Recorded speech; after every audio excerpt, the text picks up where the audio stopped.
Suatu pagi Rasulullah SAW menunda sholat subuhnya.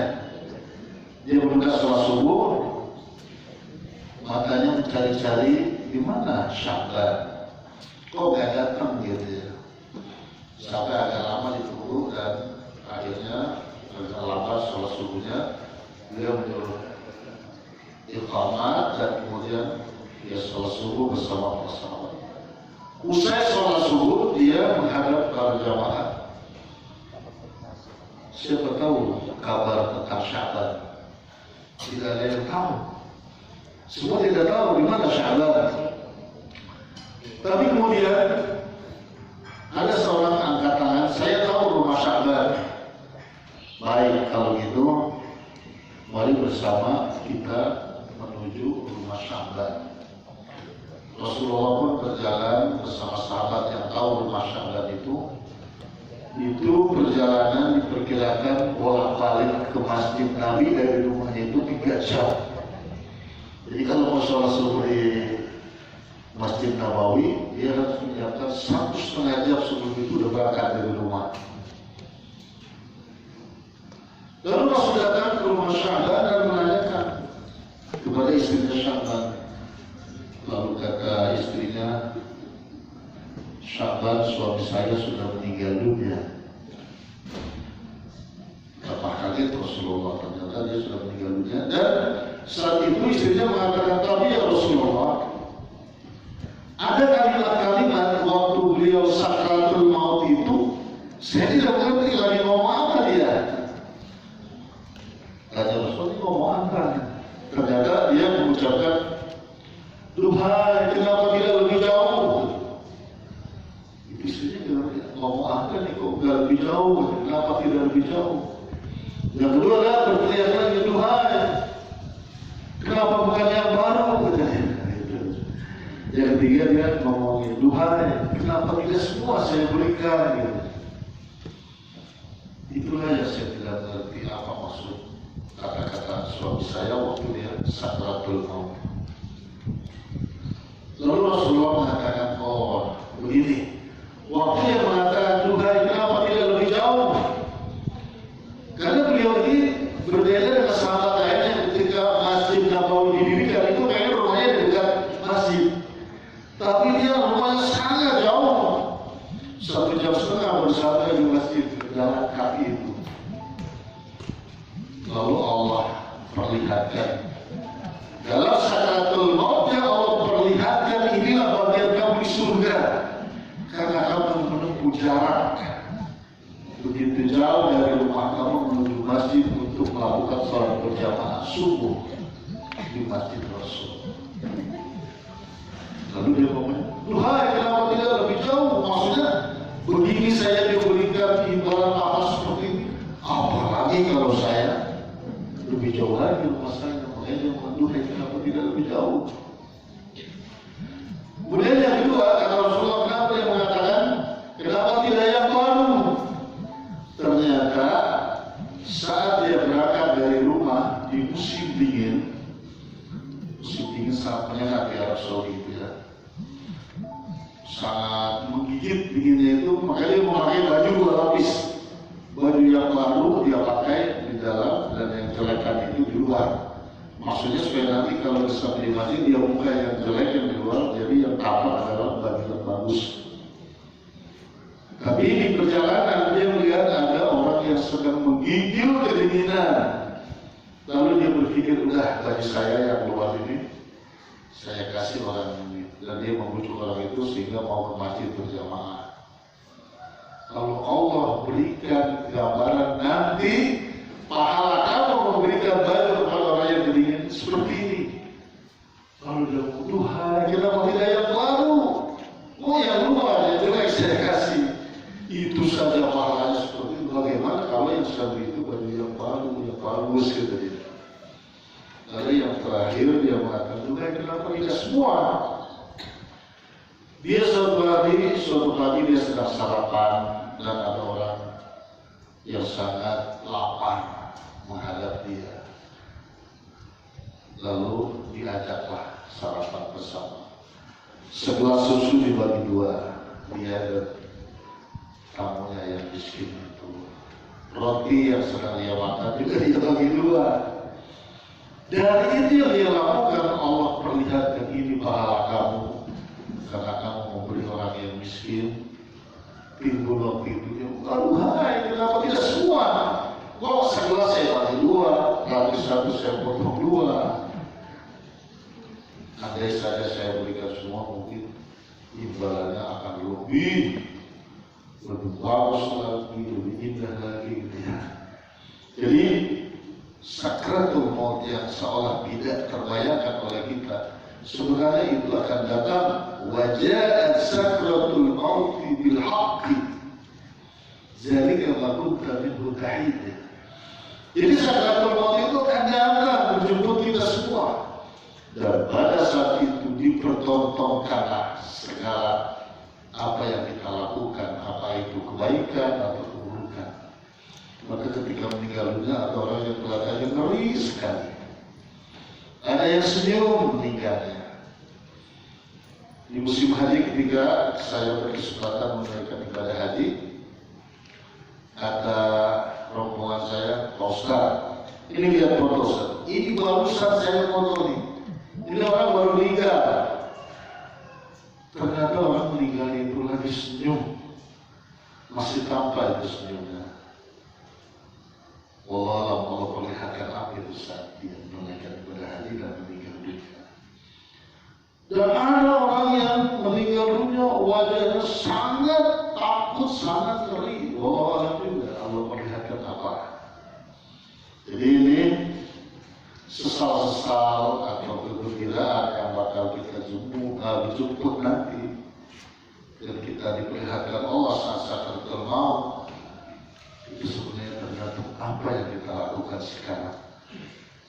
Bisa jadi apa yang kita lakukan adalah kumpulan sesal yang berkepanjangan. Karena sesal di dunia mungkin sesaat, tapi sesal di akhirat adalah sesal untuk selamanya. Dan kebahagiaan akhirat adalah kebahagiaan juga selama-lamanya. Semoga Allah melindungi kita dan momen seperti ini menyegarkan kembali iman kita, memupuk kembali iman kita, sehingga kita tidak kembali kepada Allah dalam kondisi menyesal. Maka kita berdoa, ya Allah, bila sampai saat ini kami sudah merasa menjadi orang yang bertakwa, padahal belum bertakwa menurut Engkau ya Allah, maka janganlah Kau jadikan kami orang-orang yang tertipu dengan perasaan kami sendiri. Kami jadikanlah ya Allah kami orang yang bertakwa dengan sesungguhnya. Ya Allah, jauhkan kami dari sifat orang-orang munafikin, orang yang menampakkan kebaikan dalam tutur kata dan penampilan, namun menyimpan keburukan di dalam batinnya. Ilahi, bila tiba saatnya nanti Kau mencabut nyawa kami, wabahkan kami dalam keadaan husnul khatimah ya Allah. Wabahkan kami dalam keadaan husnul khatimah ya Allah. Dan jangan Kau matikan kami dalam keadaan su'ul khatimah, dalam keadaan kami bergelimang dosa ya Allah. Rabbana zalamna anfusana wa illam taghfir lana wa tarhamna lanakunanna minal khasirin. Assalamualaikum warahmatullahi wabarakatuh. Waalaikumsalam.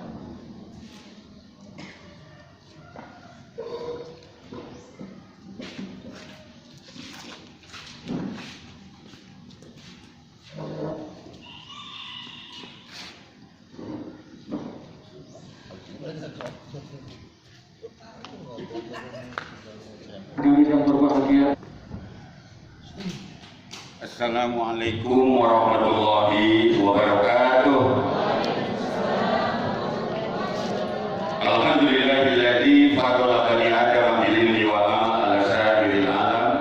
Asyhadu an la ilaha illallah wahdahu la syarika lah wa asyhadu anna sayyidana Muhammadan abduhu wa rasuluhu la nabiyya ba'da. Allahumma shalli wa sallim wa barik ala sayyidina Muhammadin wa ala alihi wa sahbihi ajma'in, amma ba'du. Qala Allah Ta'ala fil Qur'anil Karim, a'udzu billahi minasy syaithanir rajim. Bismillahirrahmanirrahim. Subhanalladzi asra bi 'abdihi lailan minal masjidil haram ilal masjidil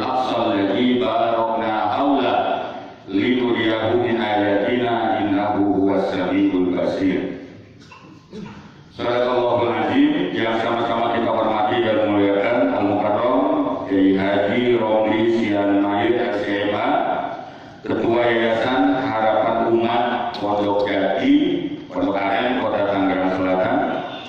Yang saya hormati segenap pengurus Yayasan Harapan Umat Pondok Jati, Bapak Mugni SPD, kemudian Bapak Abbas MPD, sekaligus beliau adalah pengawas Madrasah Kementerian Agama Kota Tangerang Selatan. Kemudian yang saya hormati Bapak Ukasa SPD, Ibu Rusmini SPD, dan Bapak Iwan SPD. Itulah beberapa pengurus yayasan. Masih hidup catatannya ya Pak Abbas? Tidak ada lagi ya, segitu aja lah ya. Sesuai catatan aja saya ini ya. Yang saya hormati dan muliakan Bapak Ibu, para Dewan Guru, para asatidz, para asatidzah, Yayasan Harapan Umat Pondok Jati, tidak ketinggalan para kepala sekolah, SD, SMP, SMA, ada SMA-nya? PAUD ya, dan PAUD TK, hadirin dan tamu undangan yang berbahagia. Puji dan syukur kita panjatkan kehadirat Allah Subhanahu wa Ta'ala pada pagi hari ini saya bisa bersilaturahmi, bertatap muka, bermuamalah dengan keluarga besar Yayasan Harapan Umat Pondok Jati Pondok Aren ya, dalam keadaan sehat walafiat dan dalam situasi pandemi COVID-19 bagaimana yang kita maklumi bersama. Selawat serta salam semoga senantiasa dilimpahkan kepada panutan kita Nabi besar Muhammad Sallallahu Alaihi Wasallam beserta seluruh keluarganya, para sahabatnya, dan mudah-mudahan kepada kita semua kelak mendapat syafaatnya di hari kiamat. Amin ya rabbal alamin. Para jemaah yang dirahmati Allah, yang pertama saya atas nama pribadi dan lembaga kantor Kementerian Agama Kota Tangerang Selatan mengucapkan terima kasih yang tiada-tiada kepada Al Mukarram Kiai Haji Romli Sian Mayit LCMA yang sudah mengundang saya secara pribadi untuk hadir bersilaturahmi pada pagi hari ini. Beliau adalah guru saya, orang tua saya, ya, ketika beliau menjadi anggota DPRD Kota Tangerang Selatan pun, ya saya selalu berkoordinasi, komunikasi terkait kemajuan pendidikan Islam yang ada di Kota Tangerang Selatan. Alhamdulillah, terima kasih Pak Kiai ya. Semoga panjang umur, sehat walafiat, dan senantiasa diberkahi oleh Allah Subhanahu wa Ta'ala. Bapak Ibu yang kami hormati dan muliakan, yang kedua sebetulnya saya malu lah ceramah ini karena Pak Kiai Romli yang lebih pas, yang lebih pantas, yang lebih layak, makomnya juga sangat pas beliau. Ya udah pakai gamis, badannya juga udah subur benar ini ya. Ya udah kayak orang Mesir lah ya, udah pas gitu. Tapi karena memang ya tugas dari guru ya saya harus siap. Tidak akan lama saya berceramah, cukup 5-10 menit ya. Karena memang nasi boleh siap kelamaan dingin hari ini ya. Karena ini audiennya udah ngeliatin nasi baik banget ya. Saya udah dicuekin aja. Udah dialingin ya, nasinya jangan dibawa dulu dulunya daripada lihat sambal ya. Pada jemaah yang dirahmati Allah, peristiwa Isra wal Mi'raj ini bukan hal yang baru diperingati di Indonesia. Saya yakin Bapak Ibu ini udah di luar kepala semua, betul Pak ya? Udah di luar kepala masalah Isra wal Mi'raj. Betul Pak ya? Ya udah di luar kepala semua ya. Artinya udah biasa, sudah sering mendengar. Memang ini peristiwa agung yang kalau kita kupas secara tuntas tidak akan selesai. Akal ini mampu memahami, mengerti, dan secara detail ya, secara mendalam kita ingin tahu tentang peristiwa Isra wal Mi'raj. Ya. Jadi kalau bicara Isra wal Mi'raj, akal itu dikesampingkan dulu ya. Karena memang tidak selamanya kita memahami agama, memahami peristiwa harus melulu dengan akal. Karena terkadang akal itu memiliki keterbatasan. Apalagi kalau Bapak Ibu ya sebagai orang cerdas, pintar, ya ketika memahami sebuah peristiwa selalu dengan akal, nanti akal kita akan tumpul dan kita akan berbalik, ya, tidak akan mengerti karena memang peristiwanya berada di luar akal manusia. Contohnya kalau memahami agama selain Isra wal Mi'raj, banyak sekali peristiwa-peristiwa, kejadian, ajaran yang memang berada di luar nalar kita selaku manusia. Dalam ajaran Islam, satu contohnya nih, masalah pahala dan dosa. Itu masalah yang sulit diterima oleh akal sehat. Karena ketika kita beribadah mendapatkan pahala bentuknya seperti apa, kemudian besarannya gimana, ya, itu sulit sekali kita memahami, akal nggak sampai. Emang ada orang yang beres sholat berjamaah 27 derajat itu pahalanya langsung blok dibawa pulang, kan enggak? Itu kalau 27 derajat berbentuk berwujud, itu orang pulang sholat berjamaah itu pada nenteng pahala semua, Pak. Mungkin ada yang ketiban pahala. Nggak ada itu. Itu masalah gaib, Pak. Akal nggak akan sampai. Jadi kalau Bapak berbuat baik hitung-hitung pahala, nanti Bapak cepet bosen. Ya pahala sholat berjamaah 27 derajat, sodako sekian, berbuat baik menolong orang sekian. Lama kelamaan Bapak hitung-hitungan, ya. Pahala yang kemarin juga belum habis gitu. Benar ya Pak ya? Jadi nggak ada. Jadi makanya dirahasiakan oleh Allah supaya kitanya itu nggak sombong, nggak takabur, nggak hitung-hitungan pahalanya. Sampai sekarang nggak. Contohnya kalau di Kementerian Agama, Haji Mabrur kan kayak gimana bentuknya, pahalanya kayak gimana, wujudnya gimana? Nggak ada. Tetapi orang yang pergi haji itu pengen dapat predikat haji. Ini saya doain, mudah-mudahan dengan keberkahan Isra wal Mi'raj, guru-guru yang ada di sini mudah-mudahan sebelum meninggal bisa berkunjung ke Mekah lagi.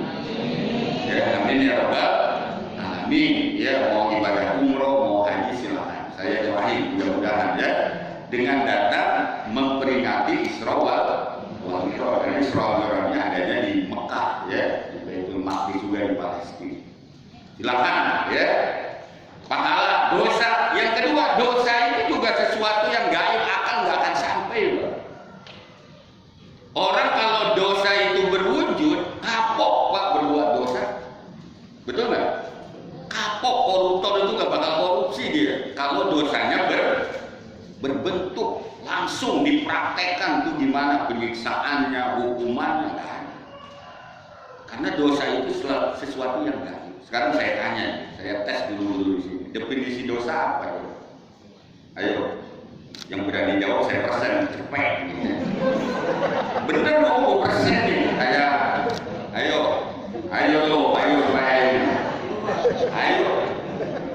kayak di depan bocah SD, Pak. Dia enak gitu. Ayo silakan. Ayo, siapa yang berani? Dosa itu apa definisinya? Angkat tangan. Ayo, silakan. Apa dosa itu? Dosa, kalau dari definisi saya, bentuk dari balasan, tapi bentuknya itu tidak menyenangkan buat pelakunya karena telah mengerjakan hal yang memang dilarang oleh Allah Subhanahu wa Ta'ala. Ya, benar. Silakan ke depan, saya persen cepet. Nanti yang namanya di Robisian lagi. Keluarin duitnya. Ya sini. Ya. Sini. Ya, jawabannya ada, poinnya yang masuk. Makanya saya bilang, nanti definisi Islamnya ada. Ya. Udah dia nanya ya. Siapa namanya? Rosi. Ngajar di SD, SMP. SD. Guru kelas, guru mata pelajaran? Guru kelas 6. Ya, nih. Dipoto dulu. Ya, terima kasih. Ya. Ya. Dosa itu definisi singkatnya adalah mahaka fi sodrika wa karihta yutawliya ilainas. Dosa itu adalah sesuatu yang bertolak belakang, berlawanan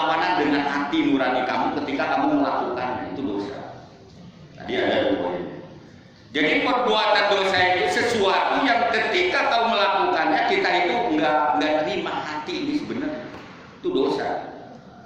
Makanya ketika kita melakukan apapun, parameternya itu hati. Ya, kalau saya di kantor ketika menandatangani sesuatu nih kelihatannya hati nggak tenang nih, nggak cocok nih, jangan-jangan nih nggak benar. Nah, ketika hati itu bicara ada sesuatu yang mengganjal, nggak enak, nggak cocok, nggak nerima, jangan-jangan itu perbuatan dosa. Ma'aka fi sodrika. Yang kedua, wakarita yutolilainas, malu kalau perbuatan yang kita lakukan dilihat, terlihat, dipublikasi dan diketahui oleh manusia, itu dosa. Makanya rata-rata orang berbuat dosa itu ngumpet-ngumpet,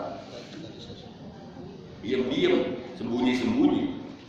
Ya, nggak ada orang berbuat dosa itu terang-terangan. Meskipun zaman sekarang banyak orang yang berbuat dosa terang-terangan. Saya pernah pulang ceramah dari Pegadaian lewat Kayon, itu kan BSD. Di sana itu ada namanya Pulau Cinta. Tapi sekarang udah digulung gitu Pak, di BSD. Dulu ada Pulau Cinta. Kenapa dinamakan Pulau Cinta? Karena tempat modok bocah itu di situ. Ya, jadi ketika saya pulang kali pengajian, pulang malam di pinggir jalan tuh penuh bocah pada pacaran. Ada motornya doang pinggir jalan, bocahnya ada yang bokunan gitu. Ada yang ditutupin pakai koran gitu kan. Macam-macam. Ya. Jangan-jangan ada yang di sini ada yang gitu. Dan pernah soal lagi. Ya. Itu ada. Ya. Itu biarin dia gimana, kalau disorot lampu didatengin malu gitu. Malu Pak. Kalau dia masih punya hati nurani, malu. Minimal gitu kan. Jadi dosa itu sesuatu yang ketika kau melakukan, hati itu menolak. Orang korupsi itu sebetulnya hatinya mau menolak. Tapi karena tekanan, karena kepentingan, karena tuntutan, karena desakan, makanya orang berbuat dosa seperti korupsi itu bukan karena dia miskin. Betul nggak? Betul nggak? Korupsi bansos kemarin kan? Bukan orang miskin. Yang korupsinya itu orang kaya, sebelum dia jadi menteri juga dia pengusaha, anak orang kaya, bandanya di mana-mana, mobil mewah. Tapi kenapa dia melakukan hal demikian? Ya mungkin karena desakan, karena tuntutan, karena harus melakukan dan lain sebagainya. Jadi sebetulnya hati nuraninya mah menolak. Yang kedua, malu kalau dilihat manusia. Itulah. Jadi makanya pahala dan dosa itu gaib, Pak, nggak kelihatan. Ya, termasuk siksa alam kubur dan lain sebagainya nggak ada. Ya, sampai sekarang orang berhasil meneliti tentang siksa kubur. Ada nggak penelitian siksa kubur? Nggak ada, karena memang sulit diteliti dan akal tidak akan sampai untuk meneliti tentang hal-hal yang gaib. Pahala dosa itu saja kita harus meyakini akan kebesaran Allah Subhanahu wa Ta'ala. Termasuk nih kita berbuat baik, amal soleh, ibadah, kita nggak tahu Pak, yang diterima sama Allah itu yang mana, perbuatan yang mana nggak ada. Makanya kalau di kitab-kitab dibilang ada 3 rahasia Allah. Yang pertama, Allah merahasiakan dari setiap hambanya setiap amal soleh yang ia lakukan, yang mana yang akan diterima itu tidak diketahui. Jadi makanya jangan pernah lelah, jangan pernah puas ketika melakukan amal soleh, karena kita nggak tahu yang diterima sama Allah ini yang mana, karena memang dirahasiakan. Dan yang ditolak sama Allah ini yang mana kita nggak ada yang tahu sampai sekarang. Ya termasuk Pak Kiai Risian lain kalau ditanya, kira-kira saya kalau sodako amalan saya diterima nggak? Pasti dia jawab tidak akan tahu, karena memang itu rahasia Allah. Yang kedua, Allah merahasiakan, ya, Allah merahasiakan setiap dosa yang kita lakukan itu mana yang nanti akan menimbulkan kemarahan Allah Subhanahu wa Ta'ala. Jadi kalau dihitung nih Pak, kita mungkin udah banyak benar berbuat dosa, tapi yang membuat Allah murka itu yang dapat kita ujian, azab, cobaan, teguran, yang mana itu kita nggak tahu kecuali Allah Subhanahu wa Ta'ala. Jadi bicara Isra wal Mi'raj hakikatnya adalah bicara sesuatu yang gaib. Jadi bukan akal yang harus kita dahulukan, adalah keimanan kita kepada Allah Subhanahu wa Ta'ala. Apa selain pahala dan dosa? Banyak, Pak. Masalah surga dan neraka itu juga masalah gaib yang akal tidak akan sampai. Ya. Saya waktu kecil Pak Kiai Romli yang lain pernah waktu SD pernah baca-baca atau melihat dulu ada komik ya yang sering ada gambar Petruk, Gareng. Dulu ada penerbit namanya penerbit Sepet Firdaus yang bikin karikatur tentang surga dan neraka. Saya nggak tahu Bapak Ibu pernah ngalamin loh. Pernah nggak? Itu saya waktu SD, ya. Saya lulus SD tahun 87 lah, ya. 87. Itu masih ingat waktu saya sekolah SD di Serpong di Pakulona, itu waktu SD sering ngelihat ada buku, ada komik karikatur tentang surga dan neraka. Itu penerbitnya Sepet Firdaus. Jadi digambar tuh di buku itu, di komik itu, yang masuk neraka siksaannya, ada yang suka zina, ya perempuan suka zina, wah ditojot pakai besi panas gitu. Wah, kemudian yang suka makan riba, makan haram, dia lagi makan makanan dia, wah panas luar biasa. Yang suka ngomongin orang, lidahnya dipotong, nyambung, potong, nyambung. Itu karikatur, Pak. Coba kalau ditanya, itu yang bikin karikatur Sepet Firdaus emang pernah kunjungan kerja ke surga dan neraka? Ayo saya tanya. Itu kan hanya imajinasi, Pak. Penggambaran, oh neraka itu begini, tempat penyiksaan, digambarkan sama dia begitu. Karena kan segmentasinya bocah yang nggak ngerti, harus dibuat visualisasinya. Akhirnya dibuat tuh gambar neraka kayak begitu, surga kan itu ada kali air ngalir di bawah punan, kemudian ditemenin sama cewek cantik, itu kan lagi makan buah, itu kayak begitu surga. Padahal yang bikin karikatur itu belum pernah kunjungan kerja ke surga, belum pernah, Pak. Tapi dia penggambar. Karena memang surga dan neraka itu sesuatu yang gaib, akal nggak bakal sampai. Jadi cukup kita hanya mengimani, meyakini, tidak usah akal ini dipaksa untuk detil mengetahui sesuatu yang gaib, sesuatu yang akal ini tidak sampai mengetahui. Udah nggak usah. Ya, pahala, dosa, surga, neraka itu sesuatu yang gaib. Termasuk alam kubur tadi yang diceritain Pak Kiai Romi, itu gaib semua. Ya, gaib semua. Nggak ada yang tahu. Makanya kalau Bapak Ibu Dewan Guru suka beli buku, ya ada buku yang unik nih ya. Judulnya itu Bocoran Pertanyaan Alam Kubur. Bener, ada bukunya. Boleh ketawa ya. Itu karangan Syafrin Masdur. Judul bukunya itu Bocoran Pertanyaan Alam Kubur. Jadi yang bocor itu bukan jawaban UN doang. Jadi di buku itu dikisahkan, Pak. Beli bukunya, download di Google, keluar itu. Itu buku yang sempat heboh itu, karena memang pengarangnya ini nyeleneh. Jadi dia bikin buku bercerita tentang bocoran pertanyaan kubur, sindiran. Jadi ada orang waktu hidupnya di buku itu diceritain. Ketika hidup dia tanya, nanti kalau ditanya malaikat, mana lo buka? Jawabnya Allah, gitu kan? Kalau ditanya, waman Nabi Yuka? Jawabnya Muhammad Rasulullah. Pas di alam kubur ditanya oleh malaikat nggak pakai bahasa Arab. Jadi ketipu itu dia. Umpamanya yang meninggalnya orang Sunda, malaikat nanyanya pakai bahasa Medan, umpamanya gitu. Wah, dia protes, kok ini nggak sesuai dengan bocoran. Itu ada. Jadi diceritakan, jadi gaib udah. Kita nggak usah dari sekarang ngapalin pertanyaan alam kubur tuh.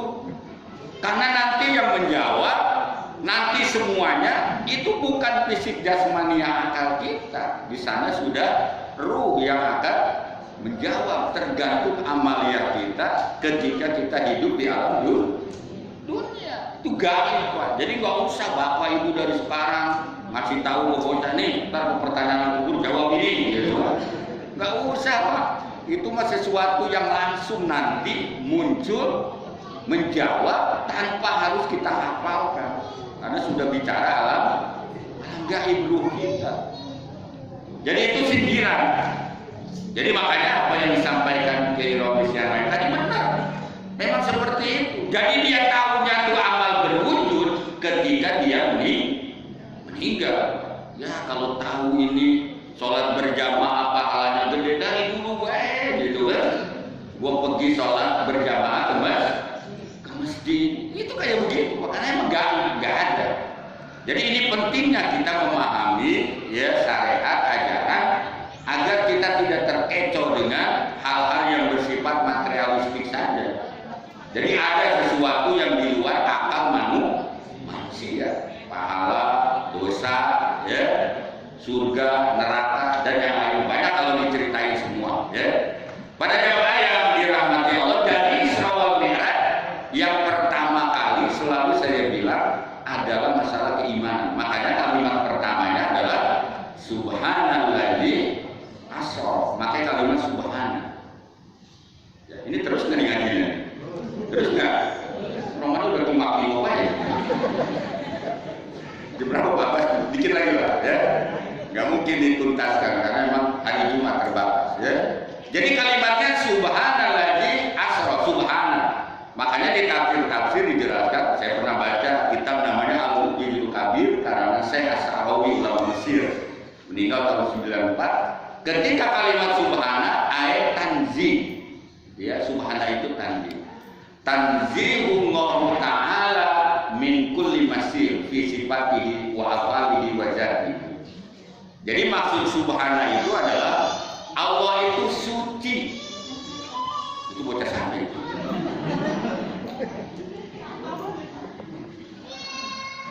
Anak sampai itu. Ya. Jadi ketika Isra wal Mi'raj itu kalimat pertamanya adalah subhana. Maha suci Allah, tanzih, pembersihan. Allah ini bersih, suci dari segala misil apapun, nggak ada. Baik af'al, zat, sifat apapun. Jadi ketika Allah ingin melakukan sesuatu, Allah itu nggak butuh sebab. Allah itu nggak